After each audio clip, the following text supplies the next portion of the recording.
living in a healthy way. And what does that include? Well, that includes living living with yourself in peace. And you may disagree with yourself from time to time.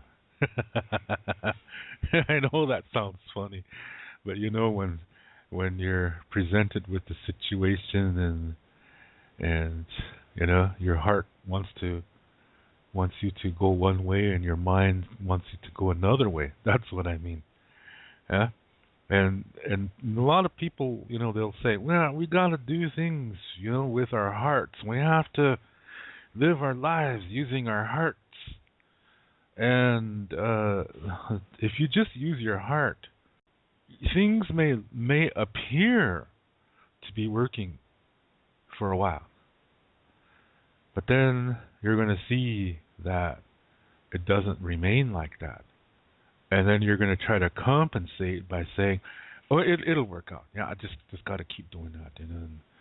And this is leading to this. You're denying something, and that's going to lead to trouble. Yeah, and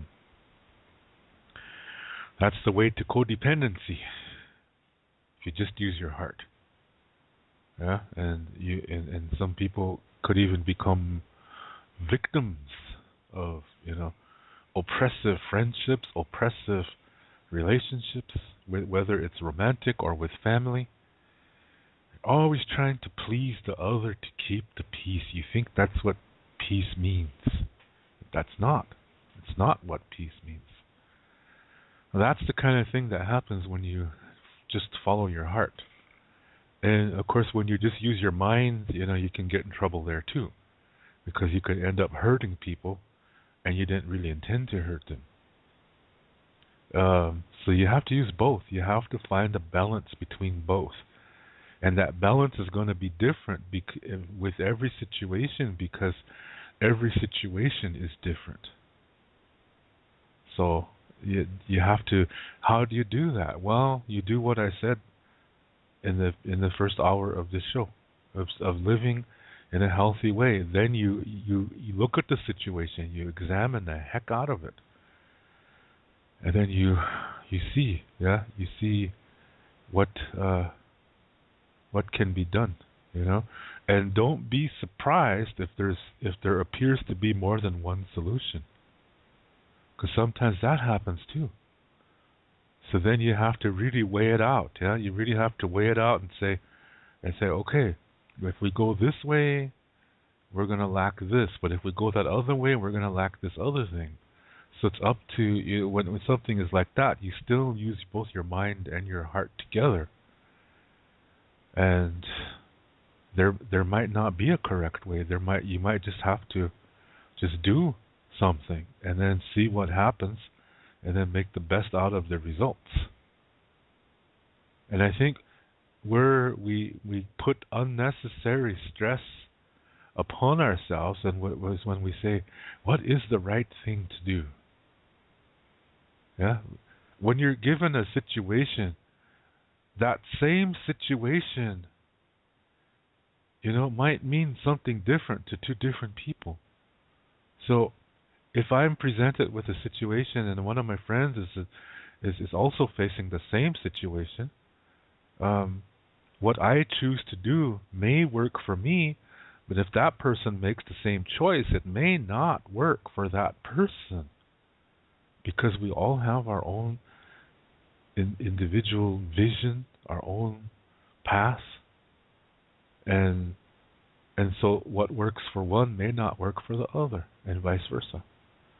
So you have to do what you think is right for you. Yeah, there is no handbook. You write it for you. Yeah, and so that's to do the best job that you can. That's gonna require healthy living in a healthy way. That's how you find the balance. It's not gonna always be the same. So you have to really be in the present moment, in the here and now, When you stay in the present moment, that requires coming to peace with your past, so that you don't have any emotional attachments to difficulties from the past, because you settled it, you're at peace with it, it's done, it's over, you learned from it, you made the best out of it, you've received knowledge, wisdom. And that helps you to be in the present moment, so that you see reality more clear than you could before. That's why it's important to come to peace with yourself, yeah, so you can live your life, so you can see more of what's going on around you and inside of you too.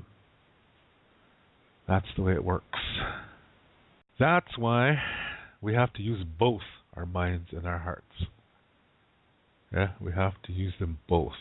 We can't just use one or the other. And a lot of times you hear unhealthy people say, well, the reason why the world is messed up today is because it's a white man's world, and the white man only uses his head, and that's why he does all these things. He has no feeling. He has no heart. That's what Indian racists talk like that all the time. And then they'll say, well, see, Indians, we use our heart. That's why, we're better. Is basically what they're saying.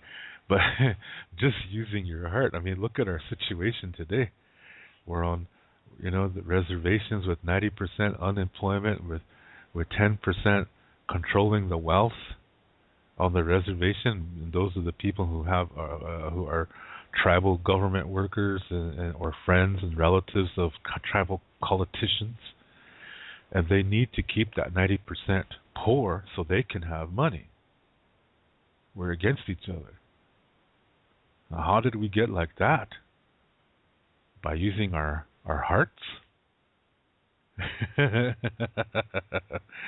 see what I mean? It's not that simple. There's all kinds of things at play here, but if you just use your heart, you're going to get in trouble. Yeah? One of my past relationships, I was faced with a decision like that. I was in an international relationship, and I had to think, I gotta, my mind was saying, this right now, this is not possible. We're talking about the early 1990s here, about 20 years ago.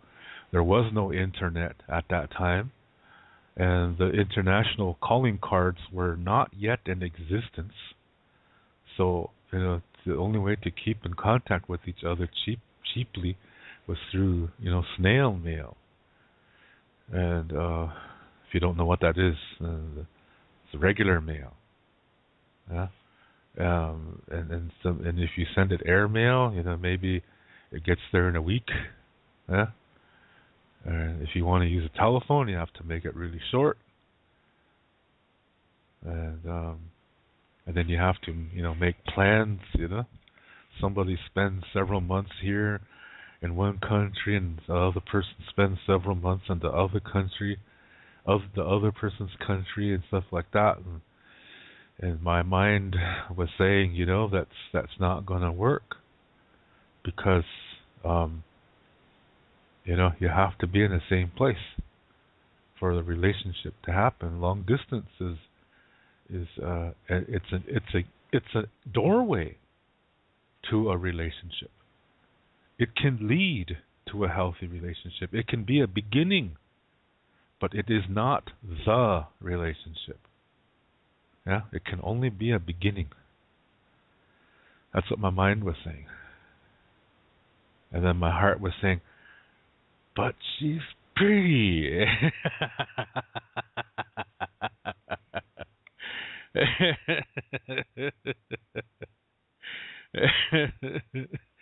Oh shoot!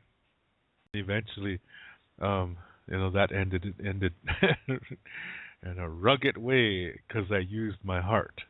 Yeah, I only used my heart, and that one ended horribly. So I had to learn from that. I had to come to my senses and say, okay, come on, Dave. You gotta use both your mind and your heart together.